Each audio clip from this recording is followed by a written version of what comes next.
Continuing on. Okay, so we have 4 more placements that are important, I find to be important. And most astrologers do. Most of the sites that you're going to go on will talk about some of these. However, again, I'm going to give you one, and in most websites you have to figure out the other because it's an opposite. Okay, and now in these 4 placements, I guess, if you think of a clock, they're going to be at noon, 3. No, that's not right. Noon. Yeah, on the cusp of. Anyway. Yeah, it'd be noon 3, 6, 9. Yeah, except it's counter. Yeah. Clockwise. So anyway, we'll show you. But it also kind of correlates to north, south, east, west. I know. Actually, let's go to the picture so that this will make more sense, and I'll be able to share it a little better. The last time I did this, okay, so we're going to be looking at these 2, and we're going to be looking at these 2, which is why I have them highlighted. They're kind of important, although I don't think they're as important as the first ones I went through with you, but they are important, okay? So this one is what we call midheaven. It's like your public persona. Okay. A little different than house 1, your ego, what others kind of see you. This is what you really want people to kind of, when you're out and about and you're doing your thing, this is kind of what you're hoping to kind of share. Okay? I'm excited to see what this one says. Yeah. This down here, the opposite, where your sun sign already is what is like your roots. We call it the Nader. But a lot of family stuff happens here. And if you think about it, I do kind of visualized this as kind of a tree. And then over here, you have your ascendant and your descendant. And we'll talk about, this is like what sign was evident on the sunrise. Okay. So what was coming up in the morning of the day you were born, what's being set. Okay, so where the sun set, what sign was when the sun was setting for you. Okay. The sunrise, the ascendant, we call it the ascendant, is kind of who you are when you first wake up in the morning before life gets in the way. Okay, it's kind of what you're bringing to the day. I'm scary. She's scary, so it'll be interesting to see what this is. Because true fact, but like that's not even a lie. Yeah. Like I know we're laughing, but like that's true. It's very true. Before my brain turns on, I'm kind of terrifying to be around. Yeah.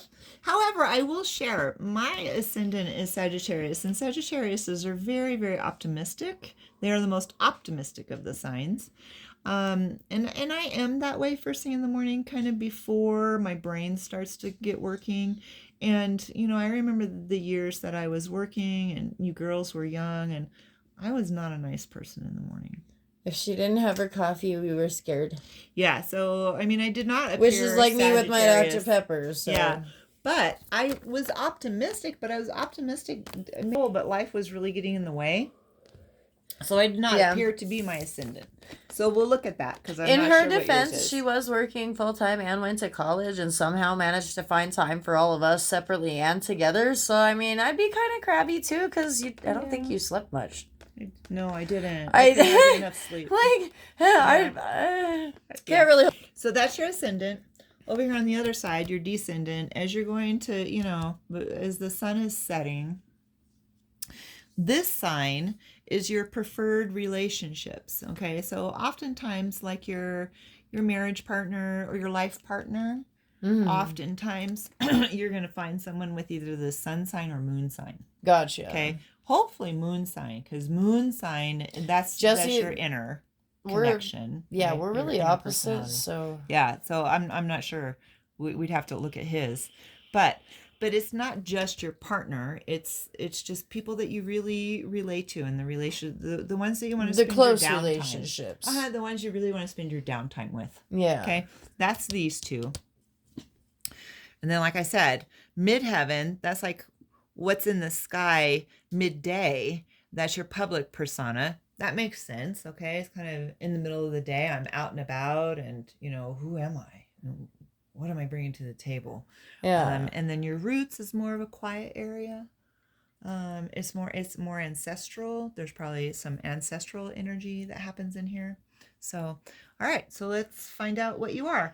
Now those I'm going to use the regular ones, the ones that I've made multiple of the same one. I love these. They're so cute. I'm not sure what happened, but I had to do a different one. I think I messed one up or something, so it's a little bit different color. But otherwise, we could totally do little Velcro squares and just like Velcro them on there. I would love for that. when you make it, official. I actually so thought cute. about it being magnetic. That'd be cool too. That way, if you wanted to, I could see somebody saying, "Ooh, I'm going to take a picture," and it'll all fall off or whatever. But, fair enough. Yeah. So okay. So for her, in order, Ascendant. And again, they typically don't put the Descendant. They typically only give you the Ascendant and expect you to know and understand. You got to find the opposite. Okay, I do that for people.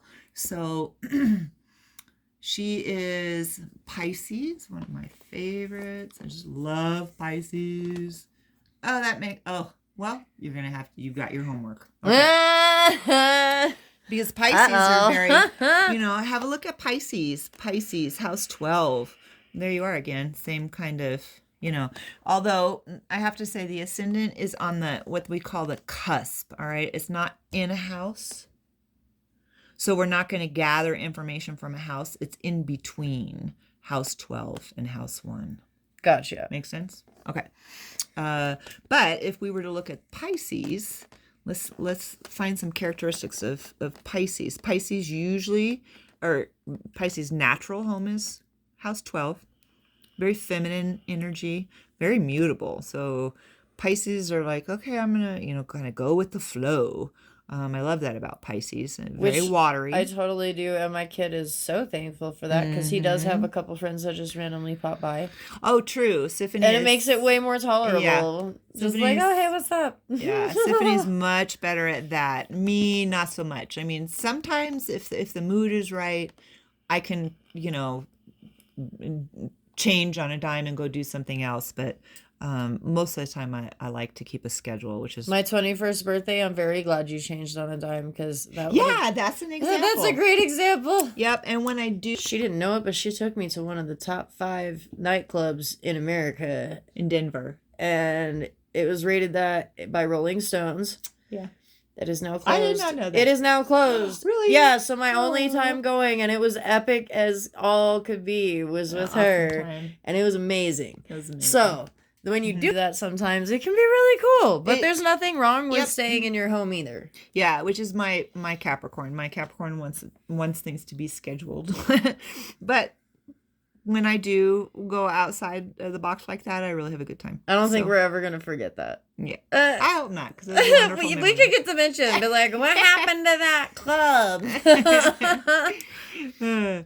All right. So Pisces is ruled by Neptune. Again, water. It's all about illusions. It's the dreamer. Pisces is the dreamer. Pisces is very psychic, lots of psychic abilities. Pisces really digs into the collective unconscious. So I don't know, Symphony, you in the morning, I don't know, maybe you're feeling the energy of the collective. I don't know, but oh yeah, I don't know. But the whole idea behind House 12 is that we care, or we're supposed to care. I mean, a lot of the world looks, like it doesn't care. Yeah. But, And I mean, that fits, too, for the first thing in the morning, because one of the first steps is I'm like, okay, don't leave the room yet. You can't leave the room yet. You gotta wake up. You can't go outside. You just don't look at your phone. You gotta wake up. And that's become like a morning habit. Like, yeah. I gotta talk myself down first thing in the morning. Like, no, you just sit here and be chill for a second. Like, you could pick up your phone to play a game, and that's like it. Nothing else. And even then, I usually just hit play on the TV for a moment. But that's only like that because I don't want to hurt the people that I'm around, because I know I'm crazy in the morning. So, I mean, it does fit. Yeah. Like, I'll snap for nothing, and it's not like I try to. And it's not like I'm like, F this, F that. It's more just like, oh my God, why is there cat puke on the floor? It's in my sock. and now I got to take a shower, and didn't want to take a shower, and it's more like Just that. So Yeah. but it's not like I'm gonna punch a wall or anything. Just to clarify, like, Yeah. I'm like, we're over here like I'm scary. I'm not that scary, but I'm scary. But I agree. She has a very tough time in the morning. Always has. So I don't know if that'll ever change. Hopefully, maybe something in this, what we're doing today can maybe you can glean some kind of intuitive something to help you along the way. Yeah. Because you've always been that way. You've always been hard to fall asleep. You've always been very hard to wake up, and when you did wake asleep, and very hard to keep asleep. And when you did wake up, you came out barrels blazing. So it is what it is. But hopefully, maybe something here will help. But I do think a lot, especially, and that it hurts or makes people around you nervous, and that ultimately you do really care. And it super sucks being told people are like terrified to wake you up, because it's like, oh, if the house is burning, they're gonna be like, crap, what do we do? Do we let the cops get her? Like, do we just leave her alone? do we risk it? Like, rock, paper, scissors, who's screwed today? Yeah. So it would be cool to learn how to change that one. But we gotta laugh about it while it's there, at least. Like, turn some kind of good out of it, right? Yep. Okay, so in her descendant, who she really likes to hang out with, kind of towards the end of the day, the ones that really light her fire are Virgos, which I believe belong in, house 8. Okay. This is your Virgo. That's funny, because that's house 8 right there. Where my shadow is pointing. Oh, I'm sorry, not house 8. House 6, my bad. House 8 is your Scorpio. Fine. There, now my shadow's still pointing at it. I used to love shadow puppets. Yeah. Okay, so Virgo. Virgo is feminine, mutable, means they can kind of go either way, very earthy, ruled by Mercury, which is the communication, really big on communication. They kind of rule that. And by the way, Mercury does what we call retrograde, meaning there's periods in the year that it looks like Mercury is actually going backwards.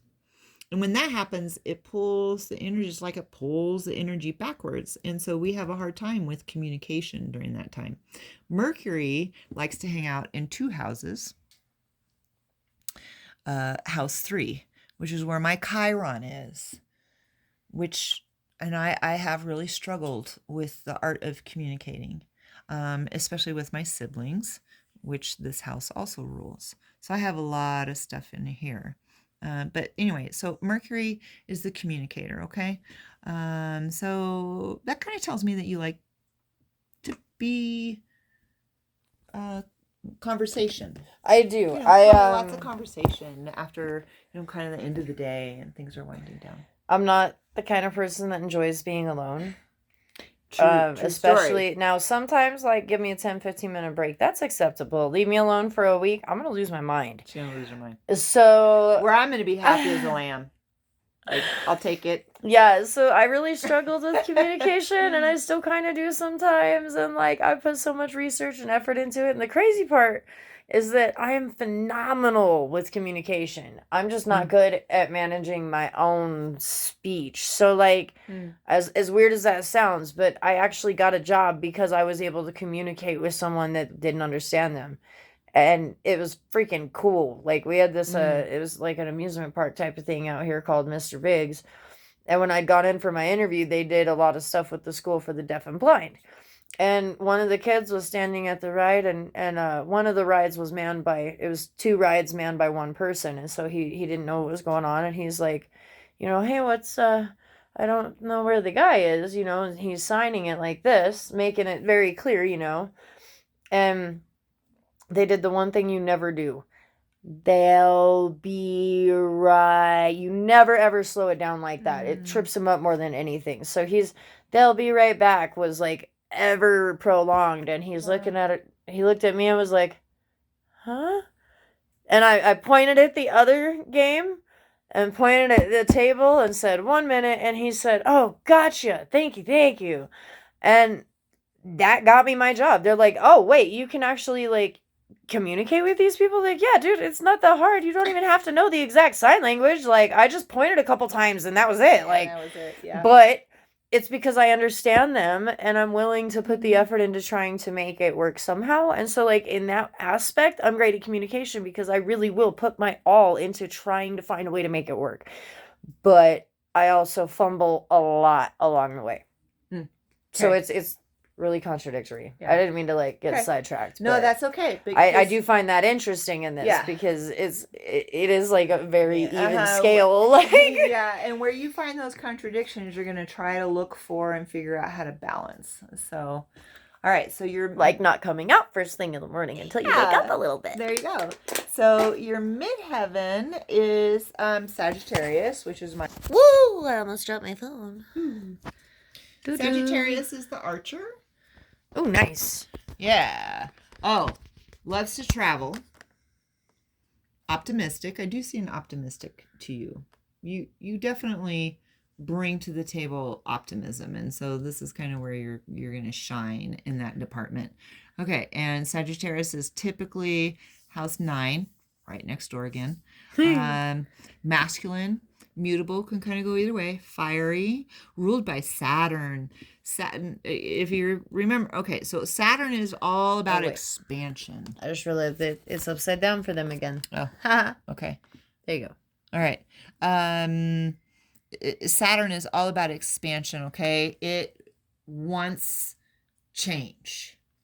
And it wants to expand. But in order to expand, oftentimes we need to dismantle what's already there. That makes sense. And that I think if you look around in the world, I was talking about Saturn, coming into the Aquarius, and it's going to be in Aquarius for a couple years. Well, before that, it was in Capricorn. And I think we are under some major sense of expansion happening, but we can't expand until we dispel, get rid of, let go. Oftentimes it feels very catastrophic. It needs to break down so that we can reform it. And that does tend to be what happens to me. Yeah. And so, Sagittarius is all about, expansion. I mean, think about arrow and it going far and wide. Sagittarius is the philosopher. And I see that in you. And they love to travel. Oh, yeah. I don't get to travel enough. Okay. Yep. Nope. She doesn't. I need to take some trips without my kids so I can go to haunted places. I can't bring my poor kid there. He'll have nightmares. Yeah. I'm not trying to do that to my son. Yeah. But I am trying to do that to myself. It's not fair. Yeah. It's hard to find that. Yeah. So the opposite of, so that's your public persona. The opposite of that and the opposite on the chart is going to be your roots. And for you, it's going to be opposite Sagittarius. And again, they don't put this in your chart, so you have to figure it out yourself. And you'll be lucky if they tell you it's the opposite and look at the opposite. But the opposite of Sagittarius is Gemini. And that's going to be always automatically in house 4. Let me find Gemini. Okay. Oh, Gemini is another talker. Gemini typically is over here in house 3, which is the house that I said that I have a hard time with. That's where my Chiron is, so it's all about communication. You know what's funny about that is I will fill a notebook while I'm sick because I gotta be able to talk, and if I can't talk, I'm still gonna find a way to talk. There you go. So, okay, let's maybe pause here for a minute. TTFN. Okay, we'll be right back.